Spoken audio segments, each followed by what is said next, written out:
பிப்ரவரி month வந்துருச்சு. கூடவே இந்த வேலண்டைன்ஸ் டே பின்னாடியே வந்துருச்சு. ஆனா இந்த வேலண்டைன்ஸ் டேக்கு உங்க பார்ட்னருக்கு என்ன கிஃப்ட் கொடுக்கணும்னு தெரியலையா? கவலையே வேண்டாம், நான் உங்களுக்கு ஐடியா கொடுக்குறேன்.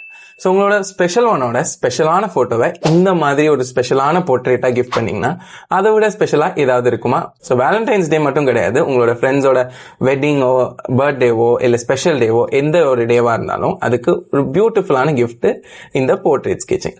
ஸோ நம்ம கிட்ட charcoal portrait, graphite portrait and ரீசெண்டாக டேபிள் டாப் போர்ட்ரேட், அதாவது குட்டி சைஸில் கேன்வஸ் போர்டில் பெயிண்டிங் பண்ணி கொடுப்பேன். அந்த போர்ட்ரேட்ஸ் எல்லாமே அவைலபிளா இருக்கு. ஆனா நான் கமிட் ஆனது எங்க வீட்டுக்கே தெரியாது. இவ்வளவு பெரிய போர்ட்ரேட்டை வச்சு நான் எங்க கொண்டு போய் வைக்கிறது அப்படின்னு நீங்க நினைக்கிறீங்களா? கவலையே வேண்டாம், பாக்கெட் சைஸ் போர்ட்ரேட்டும் அவைலபிளா இருக்கு. ஸோ இதை நீங்க உங்க பாக்கெட்லயோ இல்ல உங்க போன் பேக் கேஸ்லயோ இல்லைன்னா உங்களோட பர்ஸ்லயோ நீங்க வச்சுட்டு சேஃபா இருக்கலாம். ஸோ பாக்கெட் சைஸ் போர்ட்ரேட்ல இருந்து இருக்கிறதுலே பெருசான A2 சைஸ் போர்ட்ரேட் வரைக்கும் எல்லாமே அவைலபிளா இருக்கு. ஸோ எல்லாத்தோட பிரைஸ் டீடைல்ஸ் தெரிஞ்சுக்கிறதுக்கு எனக்கு டிஎம் பண்ணுங்க. ஸோ இன்னும் அதுக்கு வெயிட்டிங், டக்குன்னு டிஎம் பண்ணி டக்குன்னு உங்களோட ஆர்டர் பிளேஸ் பண்ணுங்க. அண்ட் February 14th பிளேஸ் பண்றவங்களுக்கு எக்ஸைட்டிங்கான காம்ப்ளிமெண்டரி கிஃப்ட்ஸும் இருக்கு. So see you in my DMs. Bye.